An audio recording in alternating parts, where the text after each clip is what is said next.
Hello दोस्तों, मैं पूजा मलिक आप सभी का हिंदी मनोरंजन चैनल पर स्वागत करती हूँ। आज हम मुंशी प्रेमचंद जी द्वारा रचित बड़े घर की बेटी कहानी सुनेंगे, जो कि एक पारिवारिक संबंधों एवं मानवीय मूल्यों की सफलता को चित्रित करती है। कहानी का सार कुछ इस प्रकार है। गौरीपुर ग्राम के नंबरदार ठाकुर बैनी माधव सिंह के दो बेटे थे।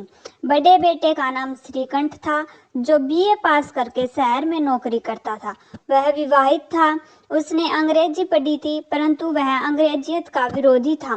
फलस्वरूप गांव वाले उसकी अत्यधिक प्रशंसा किया करते थे। वह संपूर्ण रूप से धार्मिक एवं भारतीय था। यह संयुक्त परिवार परंपरा में विश्वास रखता था। छोटा लड़का लाल बिहारी सिंह दोहरे बदन का सजीला जवान था। वह अनपढ़ एवं कसरती युवक था। श्रीकंठ का विवाह एक बड़े उच्च कुल की लड़की आनंदी से हुआ था। आनंदी के पिता भूप सिंह एक छोटी सी रियासत के तालुकेदार थे। एक विशाल भवन एवं धन धान्य से परिपूर्ण परिवार में आनंदी का जीवन बीता था। आनंदी अपने पिता की चौथी लड़की थी। आनंदी रूपवती होने के साथ साथ गुणवती भी थी। उसके पिता भूप सिंह उसे अत्यंत प्यार करते थे। गुणी होने के कारण ही वह अपनी ससुराल की आर्थिक स्थिति के सांचे में जल्दी ही ढल गई थी। सब कुछ ठीक प्रकार से चल रहा था। आनंदी खुश थी। एक दिन आनंदी के देवर लाल बिहारी ने चिड़ियों का मांस पकाने की बात आनंदी को कही।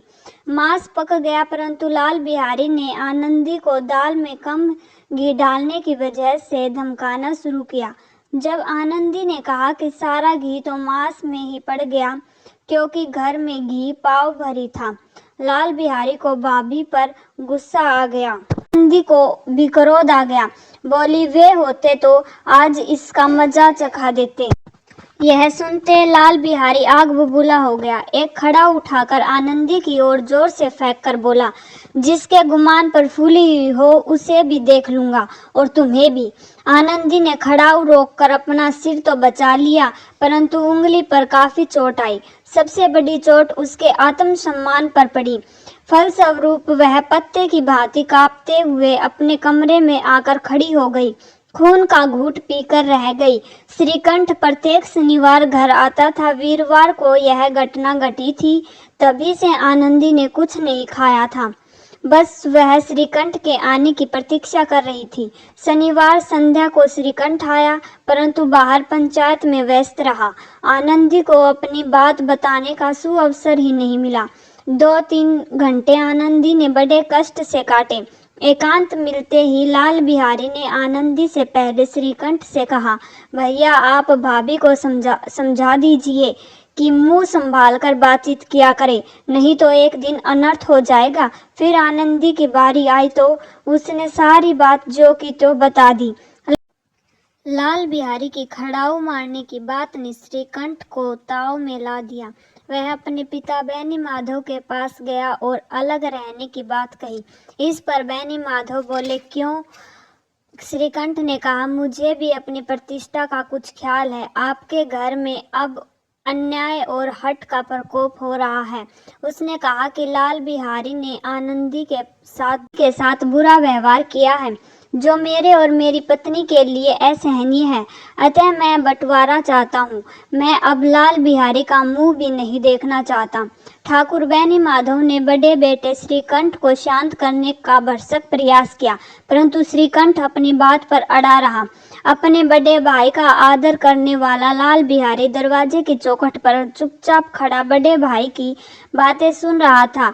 उसके दिमाग में भाई के प्यार और स्नेह की स्मृतियां चक्कर काटने लगी। भाई के मुख से बंटवारे की बात सुनकर लाल बिहारी को पश्चाताप और आत्मग्लानि होने लगी। वह फूट फूट कर रोने लगा। वह रोते रोते रुंधे गले से अपनी भाभी के द्वार पर पहुंचकर बोला, भाभी, भैया ने निश्चय किया है कि वह मेरे साथ इस घर में नहीं रहेंगे। अब वे मेरा मुंह नहीं देखना चाहते, इसलिए मैं जाता हूँ। उन्हें मैं मुंह नहीं दिखाऊंगा। मुझसे जो अपराध हुआ उसे क्षमा करना। जिस समय लाल बिहारी सिर झुकाए आनंदी से प्रार्थना कर रहा था, उसी समय आंखें लाल किए श्रीकंठ भी आ गया। लाल बिहारी को देखकर उसने आंखें फेर ली और कतराकर निकल गया। लाल बिहारी को रोते देखकर आनंदी को भी पश्चाताप हो रहा था। वह श्रीकंठ से लाल बिहारी को रोकने के लिए कहती है, भीतर बुला लो, मेरी जीभ को आग लगे, मैंने कहाँ से झगड़ा उठाया। श्रीकंठ ने कोई उत्तर नहीं दिया।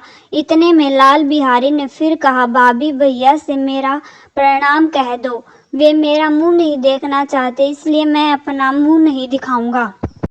लाल बिहारी जब शीघ्रता से दरवाजे की ओर मुड़ा तो आनंदी ने उसे कसम देकर रोक लिया। इस पर लाल बिहारी ने कहा, जब तक भैया मुझे माफ नहीं करते तब तक मैं इस घर में कदापि नहीं रहूंगा। श्रीकंठ का हृदय पिघल गया। दोनों भाई फूट फूट कर रोने लगे। लाल बिहारी ने सिसकते हुए कहा, भैया अब कभी मत कहिएगा कि तुम्हारा मुंह न देखूंगा। इसके सिवा आप जो सजा देंगे मैं सहर्ष स्वीकार करूंगा। दोनों भाइयों को गले मिलते देखकर श्री बैनी माधव सिंह ने कहा, बड़े घर की बेटियां ऐसी ही होती हैं, बिगड़ता काम बना लेती हैं। सारे गांव में आनंदी के व्यवहार और बड़ेपन की बात फैल गई। सभी ने आनंदी की उदारता को खूब सराहा कि बड़े घर की बेटियां ऐसी ही होती हैं। धन्यवाद।